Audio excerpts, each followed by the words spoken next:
What is up, everyone? Welcome to the Of Like Minds video podcast. Here we have a special guest, one of my best friends and longtime roommate from UCLA. Everyone, please welcome Mr. James Pasalo. James, thank you for coming on today. Thanks for having me, man. Well, first of all, James, just to kind of bring light into your background, if you can just talk a little bit about growing up in Chicago and growing up the baby of the family and being the only boy and what all that was like. Yes, so I was born in a pretty quiet, uneventful neighborhood in the north side of Chicago. Uneventful in that it really was just quiet. It was just a place where people lived, and it was a neighborhood full of hardworking people, middle class. And when it comes to my childhood, what comes up to mind, and yes, I was a baby, was just being surrounded with family. Just a little backstory on that.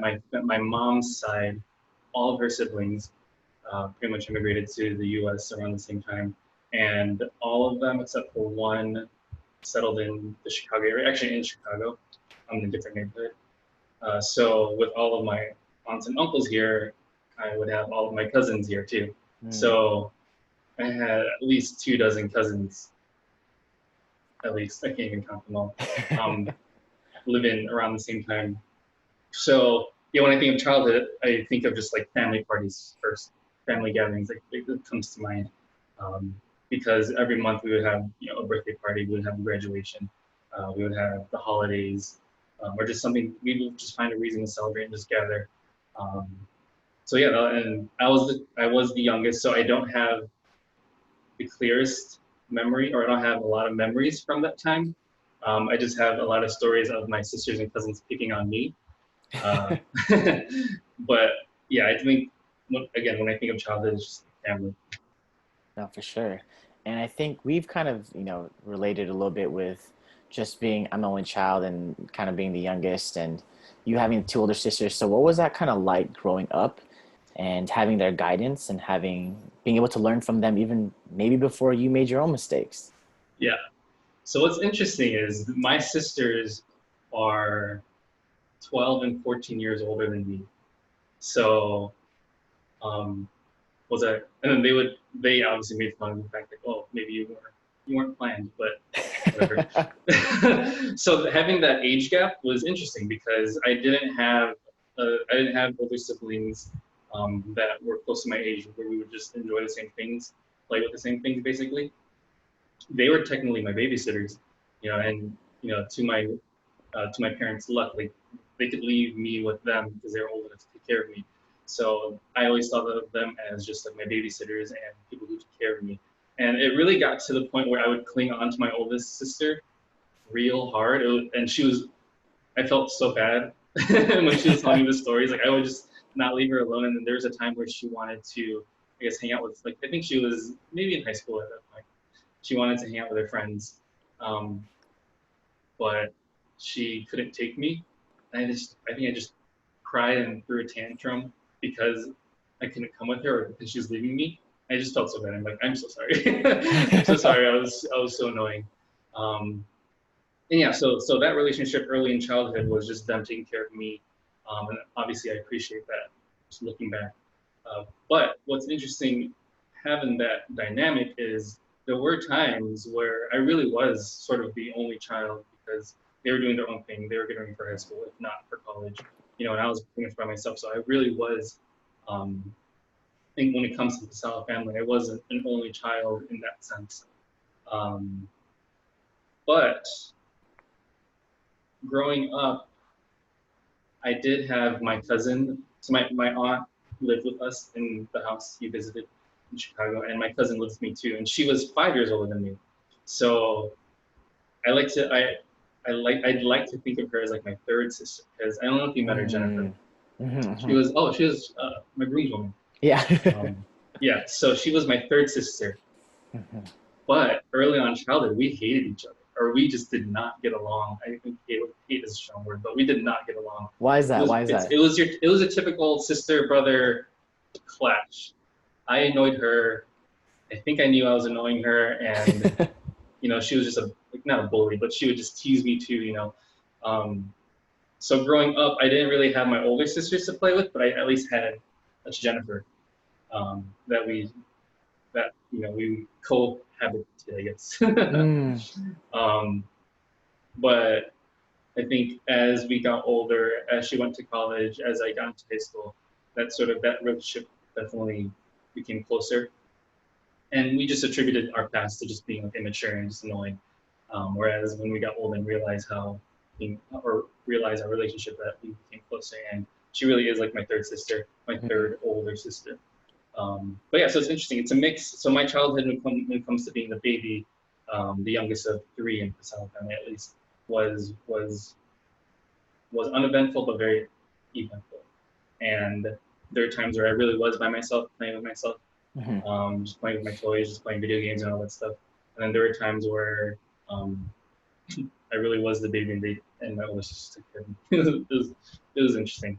Yeah. Um, but ultimately, like looking back, I am forever grateful for all of them, because having them go through adulthood, adolescence and adulthood, and watching them go through that, I definitely was able to pick up on things that I probably wouldn't have known if I didn't have them.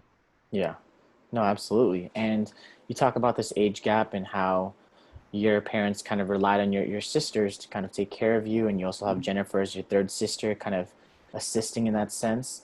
What was the relationship like with your parents and growing up, and you kind of essentially being at times the only child and you being the baby? What was that like with your parents?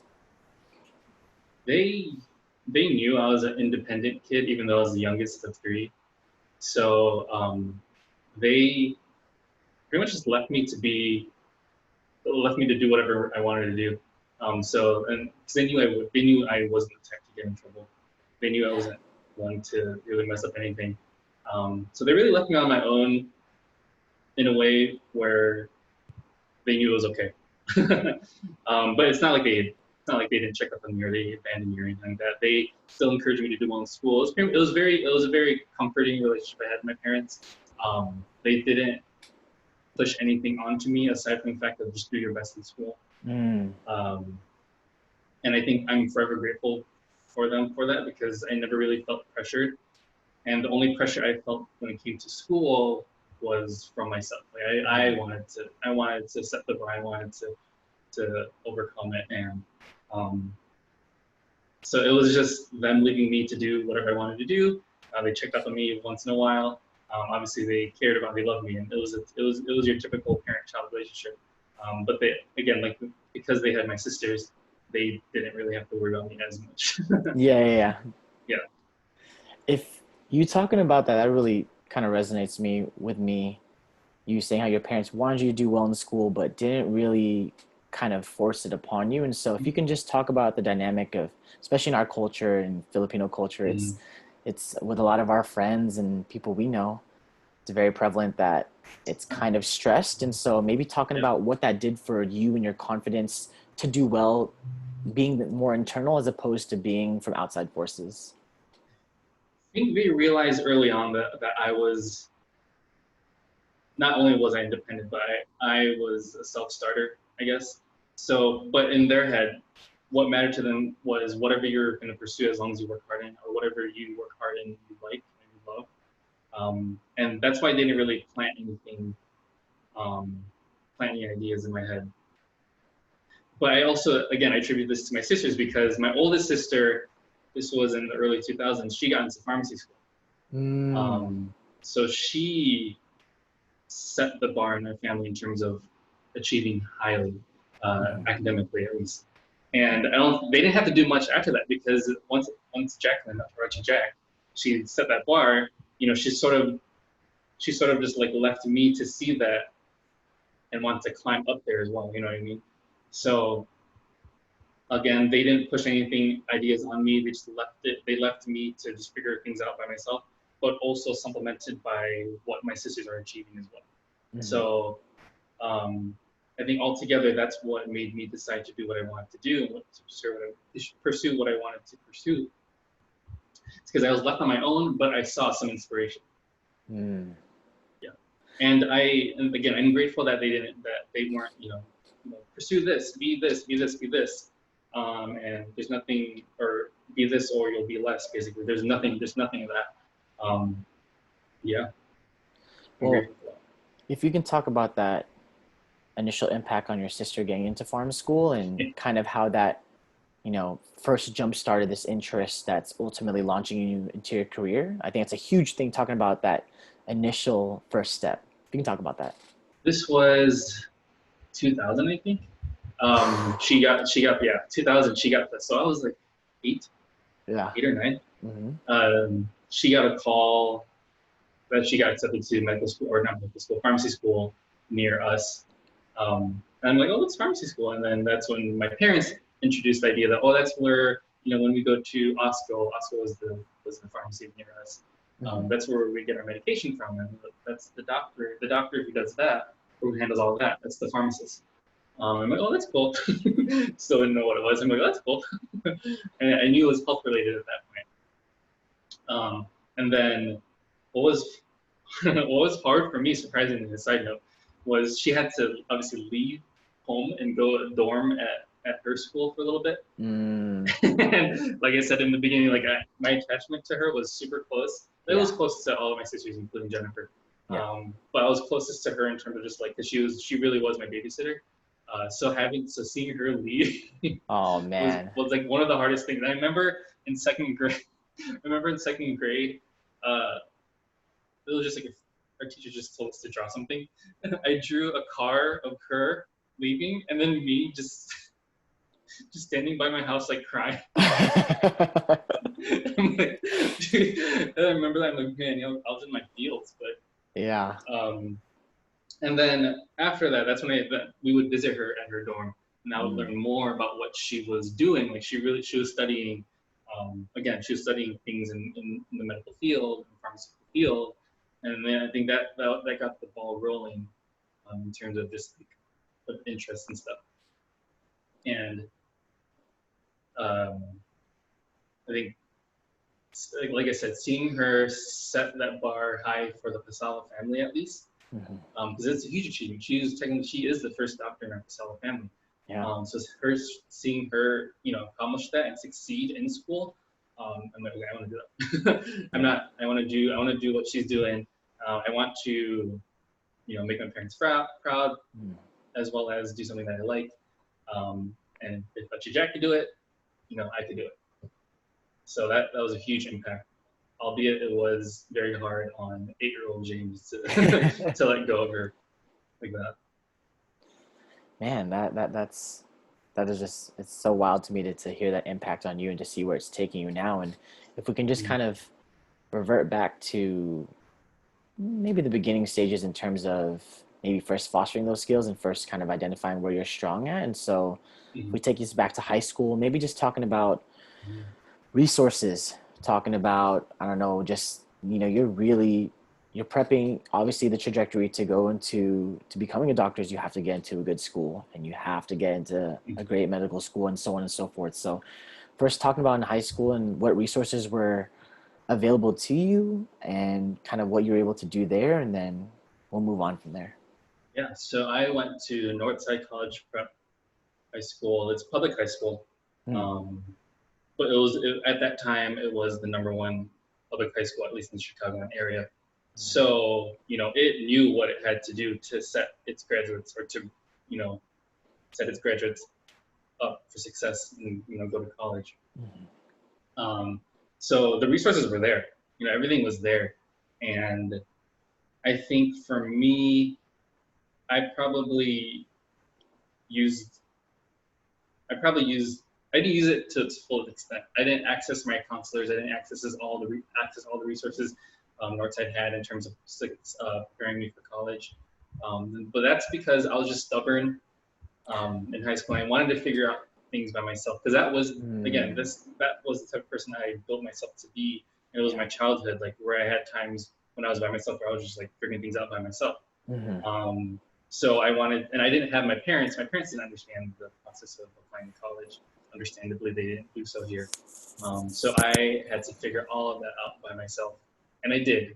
And I used resources in college just to sort of get me on the right track. But ultimately, when it came to applying, when it came to I think Common App was the thing for college, right? Hmm. When using Common App and when, and just like tips for personal statements, like I sort of just like did that all by myself. Yeah. Um, I mean, in hindsight, I could have used my counselors more, um, but I mean, it is what it is. And I was fortunate to have that, and I'll admit, like, I had the resources at Northside, which is awesome. Mhm. But personally, I didn't use it to its fullest extent. Now, That's okay. I mean, it got me to where I wanted. absolutely. I mean, do you feel like with that structure and resources being readily available, did you feel like that may have influenced the environment in terms of school being competitive to a point where, there was kind of tension, or what was that environment like in high school? So North, it was a really cool culture, surprisingly. Hmm. Um, it was a small high school. I think there were only 100, less than 200 of us in each class. Mm. Um, but it was very liberal arts. You could do whatever you want. The curriculum was set up uniquely as well, and it was very diverse. A lot of my best friends were Filipino, were Vietnamese, Chinese, African American, Caucasian. It was a super diverse school. Um, and when it comes to any tension, there really wasn't any. The normal for us was to work hard, do well. Yeah, you'll do 5 AP classes senior year, but that's what everyone else is doing. No big deal. Mm. Like there surprisingly wasn't a lot of competition between us. There was no hostility either. I think it was really a very free culture and just a very open-minded culture within Northside, which I appreciate a lot. Yeah. No, I mean, don't expect anything less, but I mean, now you're going and you moving on to undergrad, and not only are you transitioning to similar to high school, but I think on a much bigger level, just a diverse and a huge university and one of the most prestigious in our country, and then also to having to adjust moving from the Midwest to the West Coast. And so talking about that adjustment in terms of Yeah, geographically moving and then also adjusting to UCLA. yeah. So before I go deeper in that, UCLA, applying to UCLA was on a whim. I think Mm. when I was applying senior year of high school to colleges, the idea I had in mind was to stay in Illinois, basically. Whether that was Northwestern, University of Chicago, UIC, Loyola. Mhm. Um, it was staying in Chicago with my family because I was like, oh, my family's here. Why would I why would I leave this? And Mm. my friends are pretty much staying in Chicago as well. Why would I leave? So it wasn't until I saw a couple of my friends, including Lauren Nguyen, apply Mm. to UC schools. So it was her and our other friend, just like, hey, let's just apply to UC schools. Um, California's cool. My perception of California was built from Tumblr and YouTube artists. You know what I mean? Like, California's awesome. So why not Yeah. apply for fun? It was all for Mhm. fun. Wow. So I really only applied to UCSD and UCLA. Mhm. I literally turned in my application the last day, which was either end of November or end of December. I forgot. Mhm. But I turned in my application the last day. I'm like, oh, okay, cool. And I paid $60 for each, whatever. Mhm. But even after I turned it in, my perception was to stay in Chicago. Actually, oddly, I was interested in Boston University. I don't know why, but I think Mm. it looked cool, and I think I read something cool about it at that time. But it was either like Chicago and maybe Boston University, but never did I really expect or anticipate California. Mm. So come March of senior year, Lauren and we were at like a show and we opened our acceptances at the same time, which could have been really bad because either one of us could have gotten accepted or rejected or But you saw the not. big envelope, so you No, no, already. no, no. I saw the email first. We got Oh, an email okay. first. We logged on at the show. Again, bad idea because we both could have gotten mixed results. Hmm. Um, and we just saw like the big congratulation banner on the website. I'm like, oh, snap. And then even at that point though, I'm like, yeah, I don't even know if I'm really gonna go here. Like it's Wow. cool. I feel validated, but I don't even know if I'm really gonna go here. Until a month after April 2011, 11. 2011 was I get an email from Joy and Noel saying, "Hey, congratulations on getting accepted to UCLA. We are a Filipino group. We're inviting Filipinos who got accepted to come spend the weekend with us, basically. I mean, what was this shady email? Like, I'm not gonna go here. Like, what? But in the back of my head, I was intrigued because I'm like, oh, cool. It's a reason to go to California because Mm-hmm. Tumblr made it look cool. So I introduced the email to my parents, and also in their head, they're like, we're really gonna let you do this. Um, but then, but I think I emailed back saying, I can't do this because I'm from Chicago. I won't be able to fly all the way to California. And then they replied saying, hey, we'll pay for your flight. I'm like, what's that? So thank you, Joey, for that, Yeah. and Noel. Mm-hmm. So again, in April was my first introduction ever to California, to Mm-hmm. UCLA. And I was freaking wearing sweats and like a red American Apparel hoodie and like a beanie because I came from the flight. We dress And so different.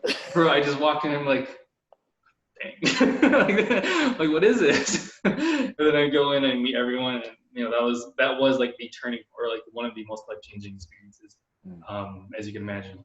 Obviously, that's where I met you, where I met Mikey. That's where I met my future wife. That's Some pretty that's important people. that was yeah, it was awesome. And then at that point, that's when I was like, sold. Okay, I'm gonna go here. And then Lauren, who went to she went for the Vietnamese, or with the Vietnamese group.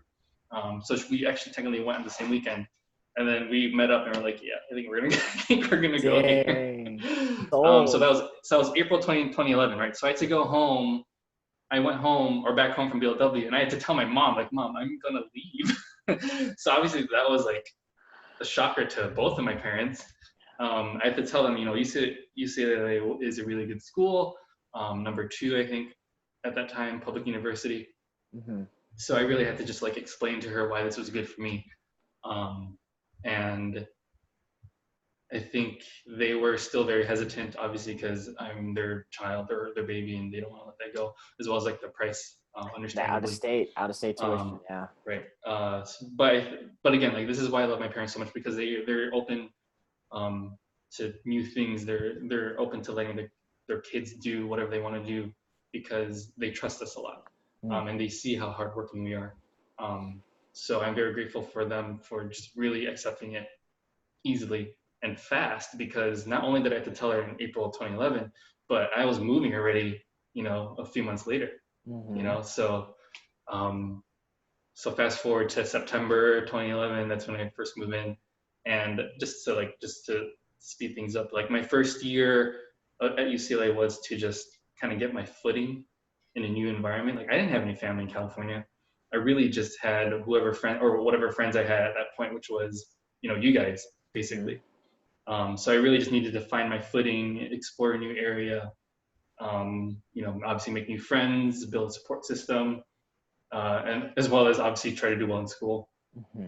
So uh, it was a huge culture shock, even though it's really just flying 4 hours away from home. It was a huge culture shock, and I think I wouldn't have gone through it obviously if I didn't have people, if I didn't meet you guys beforehand. So that was a pivotal moment for sure. Yeah, absolutely. And now talking about, you making that move and the transition, and maybe just giving a little insight as to, there's so many things in the medical field that you can pursue and you can hone in on, and maybe just talking a little bit about how you chose your major and just kind of what your interests were and that kind of stuff. Right. So I knew I was always into biology. I was always into sciences, obviously, and I think in my head, neuroscience, or just things related to the brain, was always something that I found interesting, even in high school. So I chose neuroscience, and I guess I also knew that it would suffice as a pre-med major. Like it would get all of the requirements down. Mm-hmm.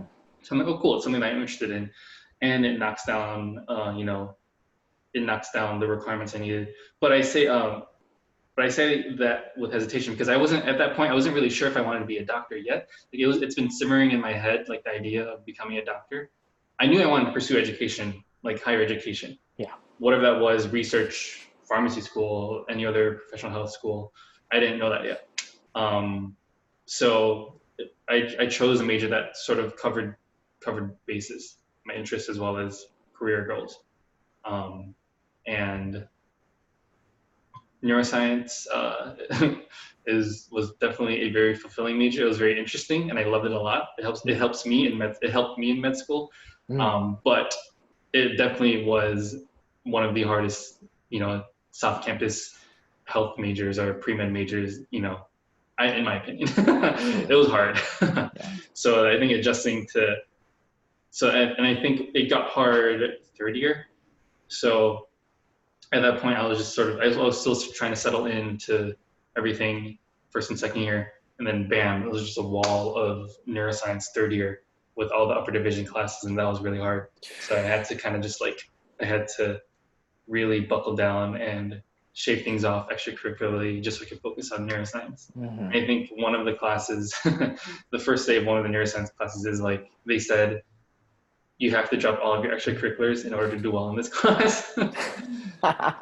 And I didn't. I still did okay, but I could have done better had I, listened to them. But Yeah. it just kind of speaks to how hard that was. Yeah. Yeah. Well, I think just kind of combining those two worlds, because you were doing a very rigorous major at UCLA, being, Mm-hmm. neuroscience, and just talking about how even though you were so heavily focused on that, talking about how you're still able to balance, the rigorous regimen you had in class, but also with the extracurriculars, and kind of speak about what you did with extracurriculars to balance your school life. Yeah. Yeah.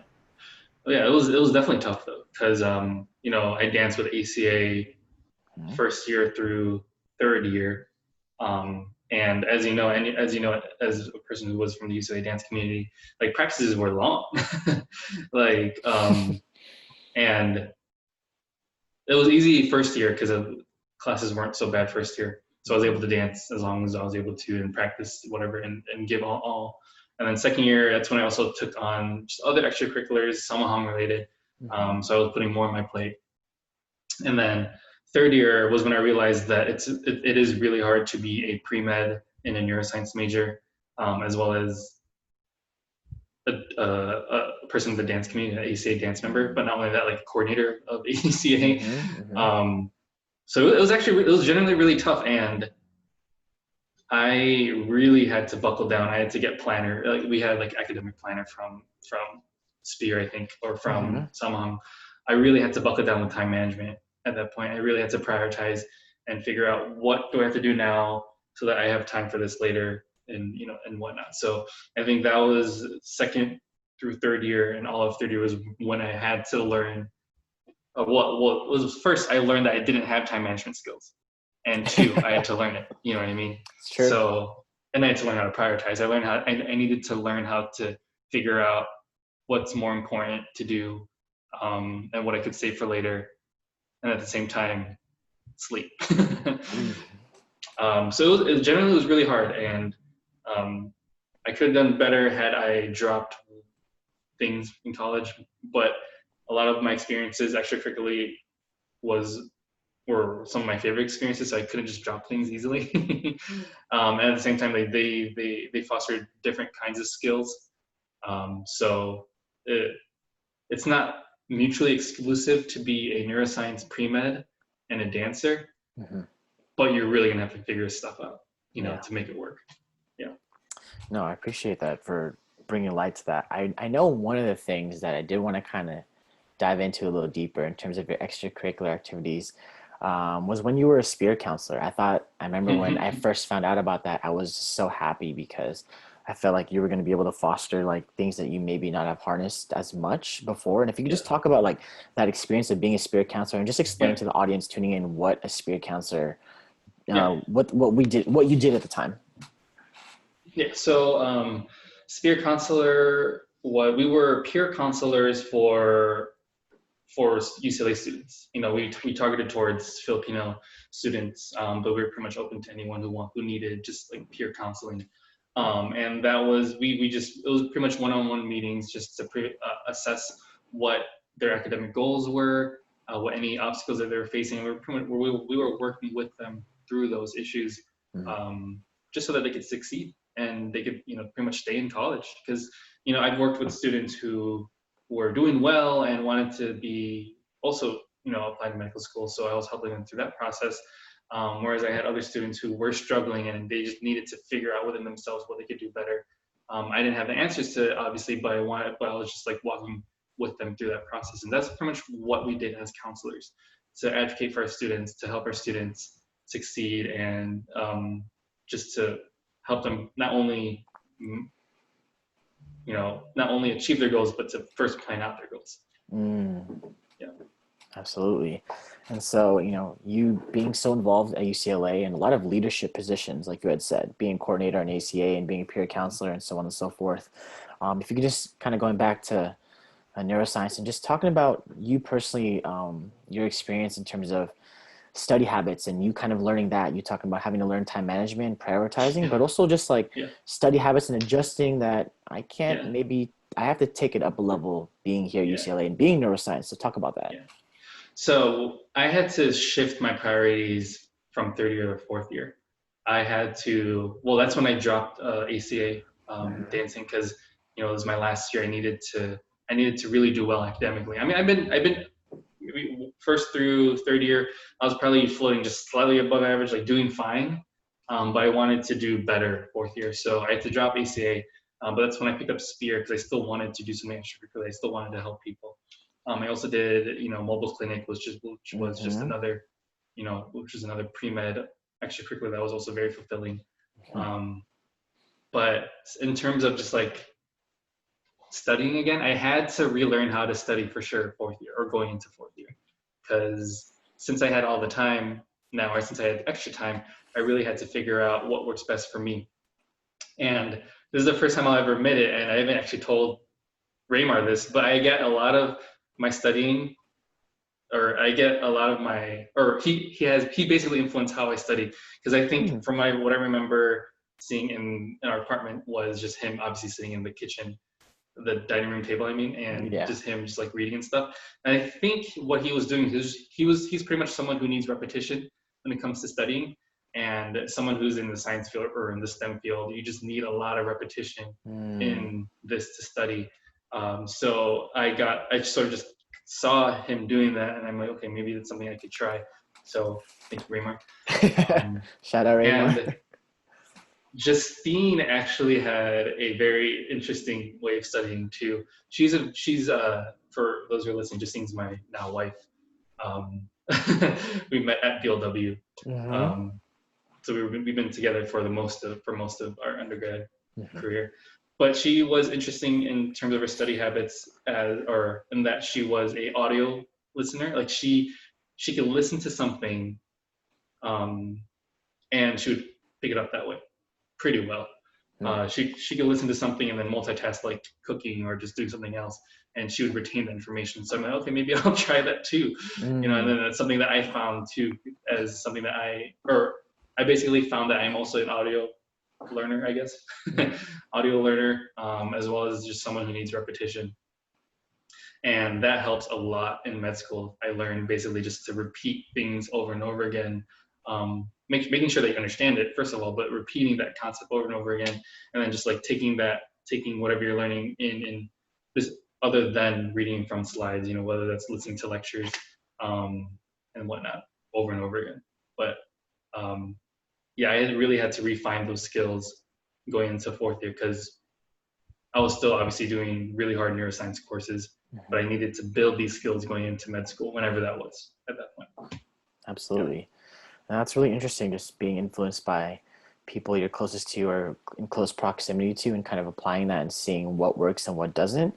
And maybe just talking about, 4 years of that huge transition, and you're surrounded by people that are like-minded in terms of working towards the same thing. And then talking about now you're going to postgrad, and now, for you moved back home, and talking about that adjustment, moving back to Chicago. And kind of taking almost life kind of slowing down a little bit, taking some gap years in there, just talking about that time. Yeah, so that was 2015. That's when Justine and I had to start our long distance relationship. So that was the first thing that I had to swallow. But it was also nice going back home to my parents, because obviously I only saw them during winter breaks or summer breaks. So it was nice to have 2 years to spend with them, Um, and like you said it perfectly, it was a time where things slowed down a little bit. Um, so I picked up a job as a we call it ABA therapy, applied behavioral analysis therapy. So these were therapists who worked with kids with autism, um, to just help them build the skills that we were able to acquire really easily, like communication skills, fine motor skills, gross motor skills, Yeah. socialization skills. So we, ABA therapists or behavioral therapists, you could say, we systematically help build skills or for these kids who were probably, my youngest kid I worked with was like 4 years old to 9 years old. So I did that for a little under 2 years in between UCLA and med school, and that was a super awesome experience. One, because these kids are awesome; they have so much personality, and two, you also bond with the parents. You get to they're pretty much my friends. I still keep in touch with a couple Hmm. of the parents that I worked with, and it wasn't necessarily anything in the medical field, in that I wasn't a medical assistant. I wasn't working in the hospitals or volunteering in the hospitals or whatnot. But I think it was a good break that I needed, where it was something again that I liked, that I found myself liking to do, before going into 4 years of rigorous study in med Mm-hmm. school. So it slowed down in that sense, but it slowed down enough for me to regain myself after 4 years of UCLA. Mm-hmm. Um, enjoy Chicago because Mm.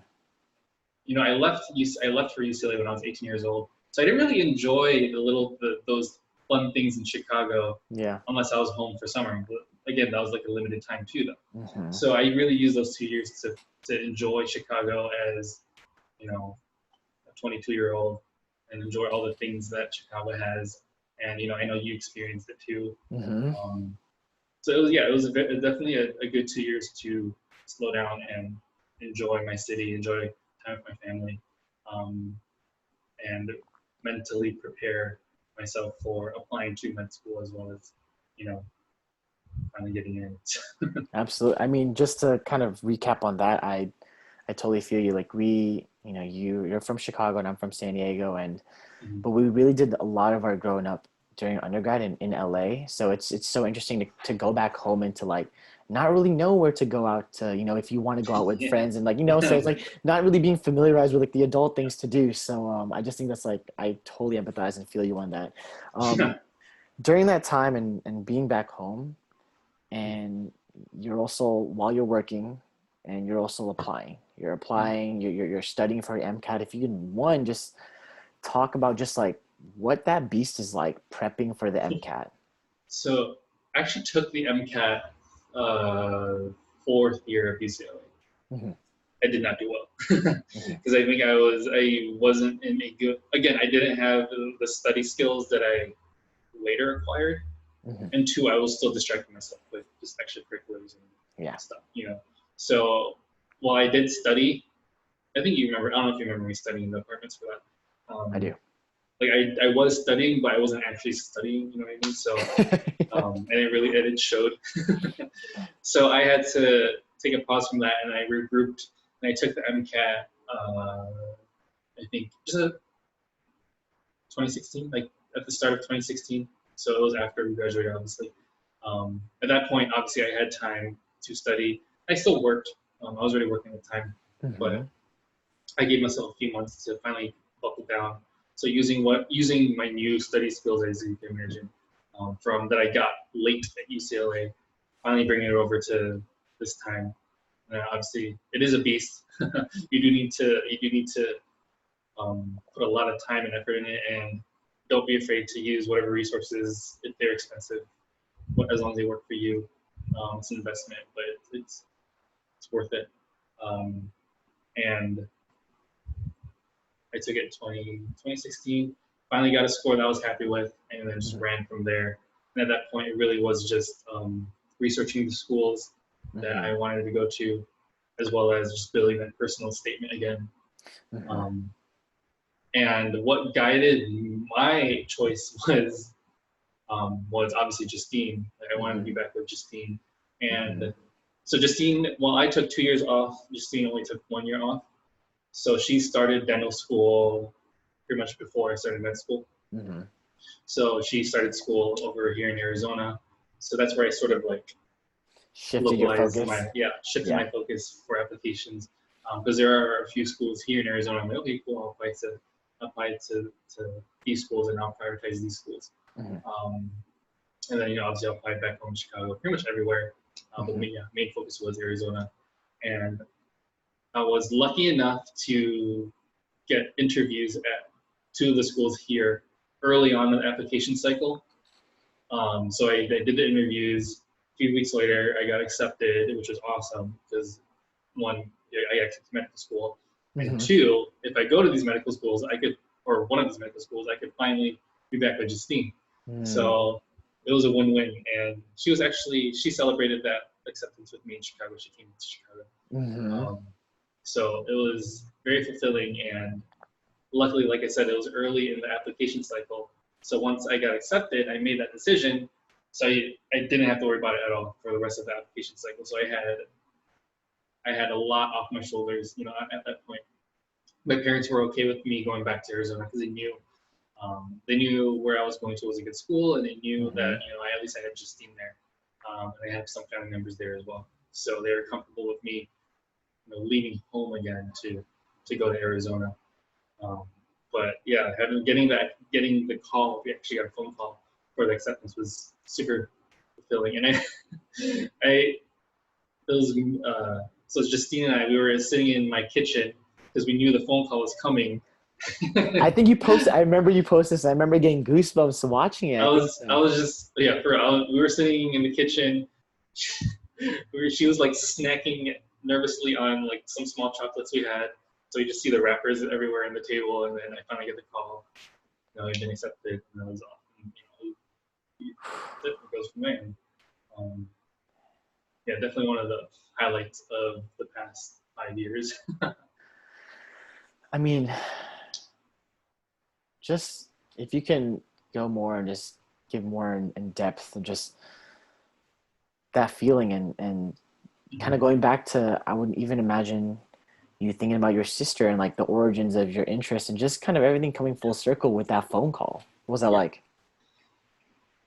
it was obviously very validating because this was at least a year of hard work put into this, and then just being recognized for that.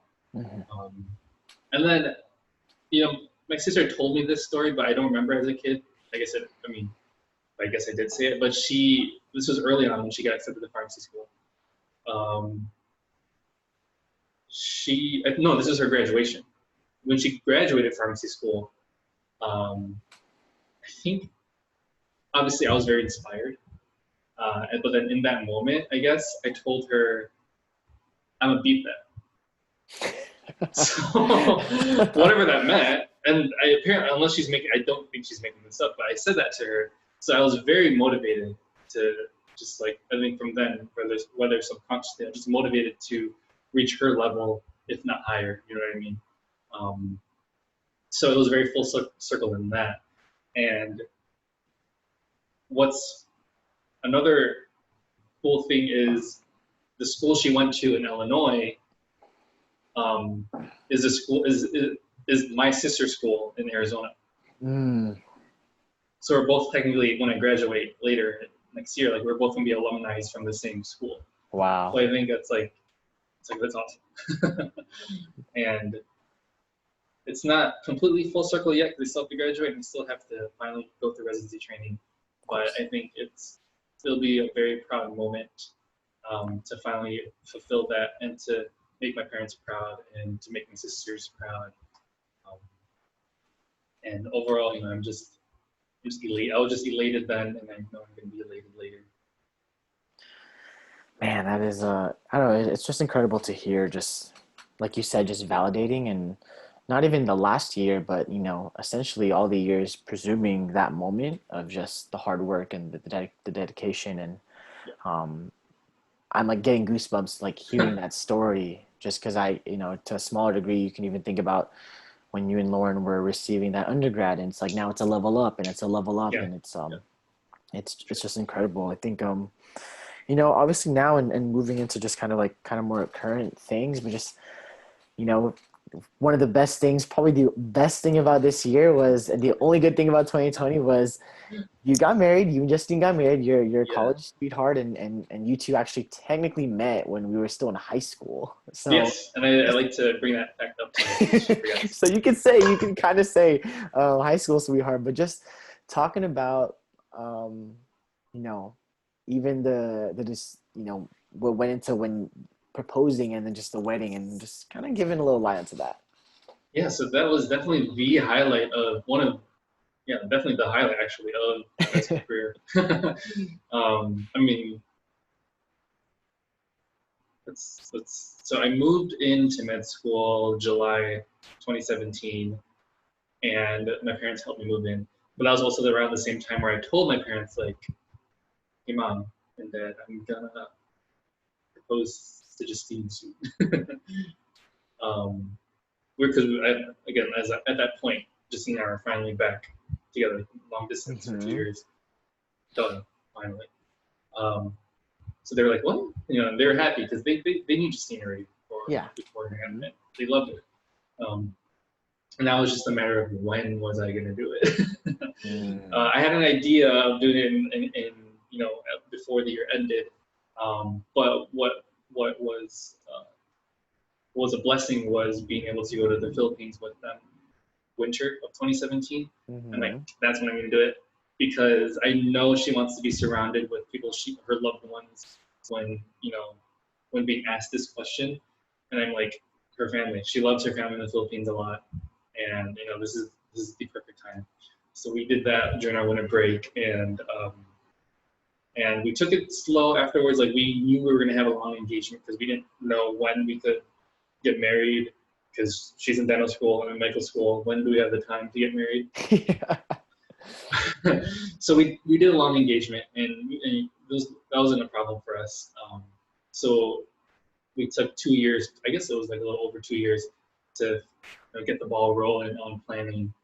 Um, and things just fell into place. Things really just like maybe it was because we took 2 years to plan, but it was just like really it was flowing when it came to planning Mm. the wedding, as well as balancing school. Like we booked our venue, which was a beautiful venue. We love it. We loved it, and we were lucky enough to get the date that we hoped was a good date for both of us.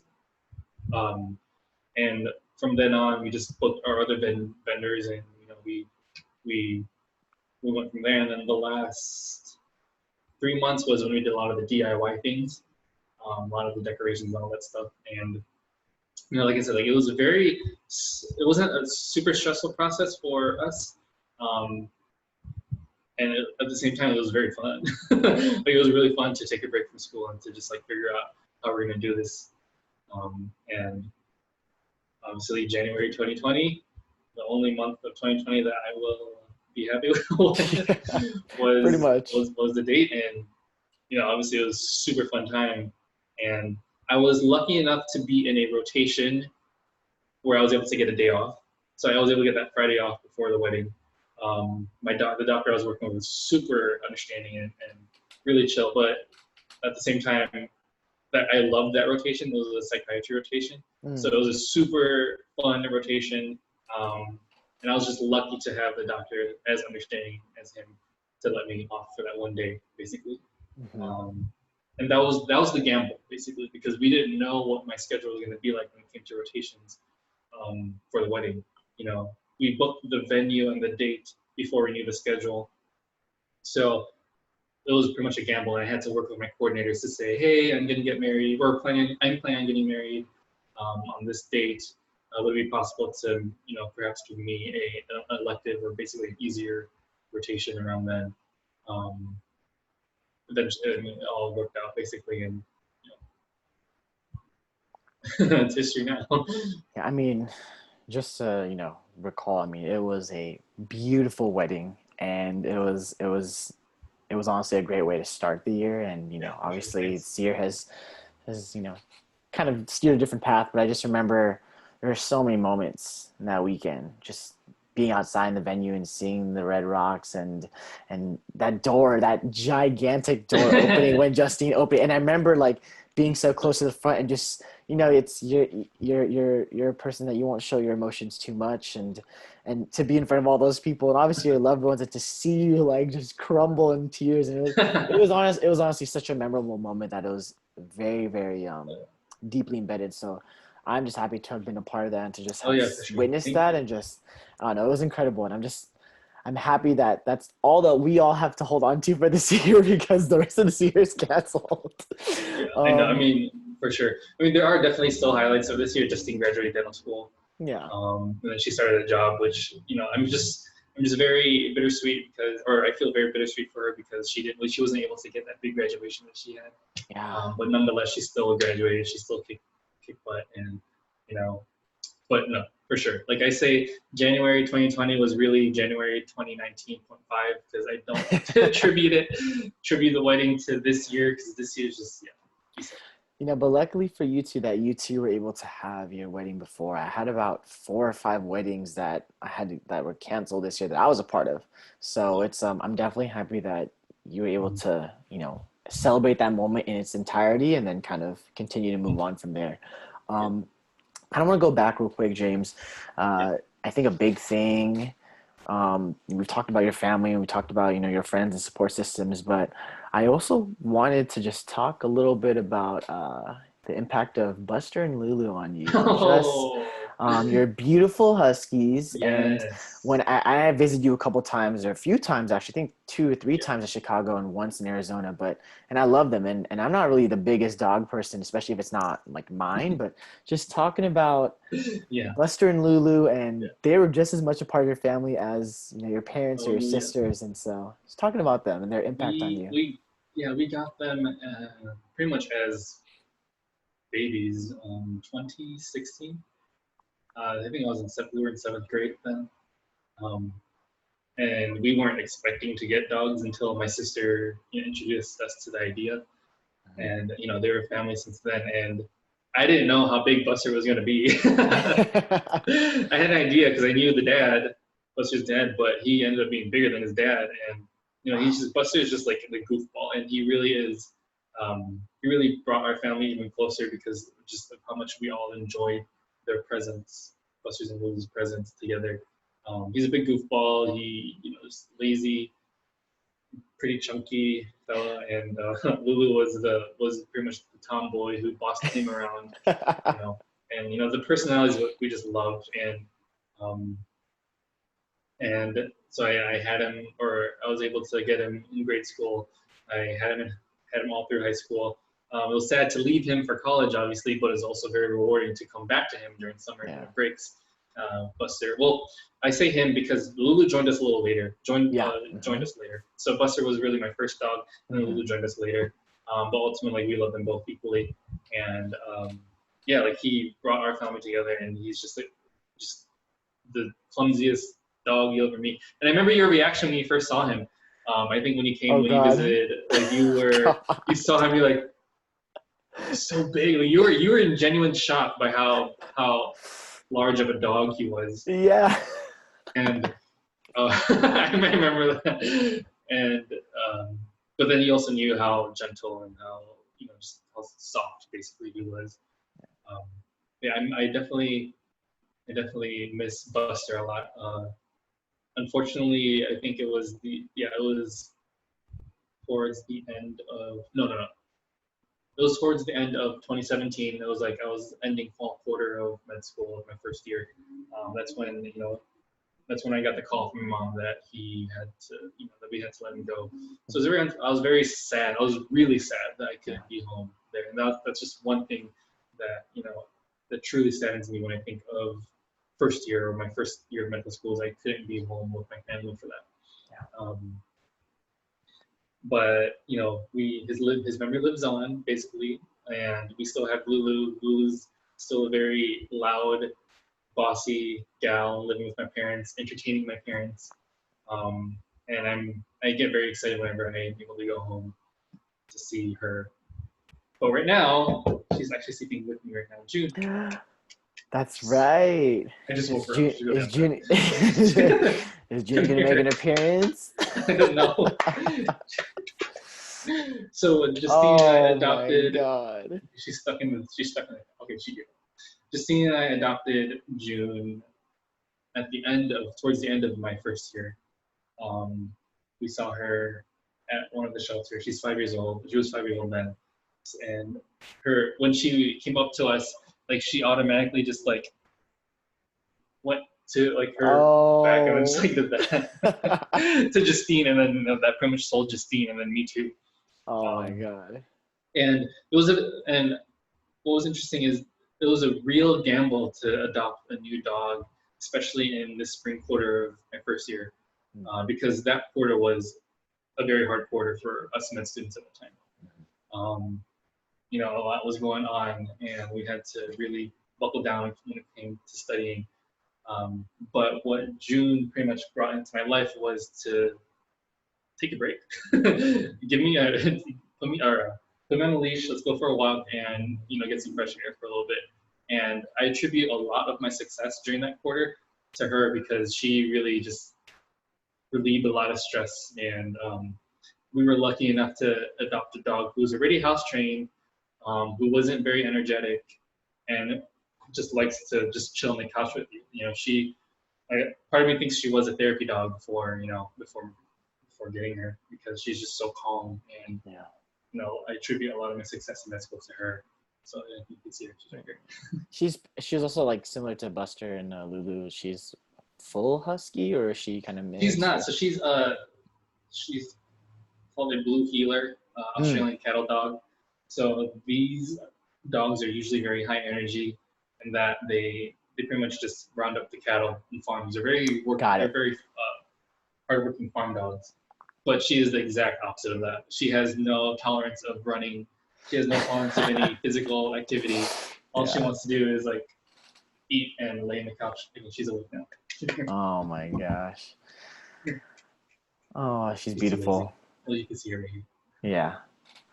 It just makes me happy that you have a dog that can be there to keep you and Justine company, and Yep. continue to provide inspiration throughout med school and work and all these things. Yep. James, you've experienced a lot, and you've made huge transitions in your life, whether it was moving essentially across the country for school or dealing with long distance relationship, being in med school and all the extracurricular activities you've done. If you had to say anything to your 13-year-old self from all the spaces and experiences you've been through, and it's not limited to one thing, but Mm-hmm. what would you tell your 13-year-old self with everything that you know now? Yeah, for sure. Before I answer it, I heard Joy's answer to this, and that resonated with me a lot. So just Mm-mm. to briefly mention what she said, because Yeah. it definitely hit. She basically said, I'm not as articulate as Joy, but she basically said, just to reframe your outlook of different aspects of your life, to make it more positive, because altogether it will bring more positivity in your life. Mm. Um, and the clearest example that and how it applies to me is med school. Med school is freaking hard. There are times where, especially early on, where I would have to study for a test on Monday, as well as a test on Thursday, and then Mm. after all that, I have to study for another test the following Monday. You know what I mean? Yeah. So ultimately, super stressful. Um, but I reframed it in my head by just saying, at least I'm here. At least I'm in a place where I can learn this and I could succeed. And it's a place that sets me on the path of becoming a doctor, which is something I really want to become, right? So when she mentioned that, I'm like, spot on. So credits to Joy for that. But as in terms of what I would tell my 13-year-old self, one, you have to wait another decade for the Cubs to win the World Series, so don't hold your breath. It'll happen, but not for another decade. But two, on the real note, just surround yourself with people you love and support, who in turn support and love you back, because they are going to get you through the hard stuff. They are going to celebrate your wins.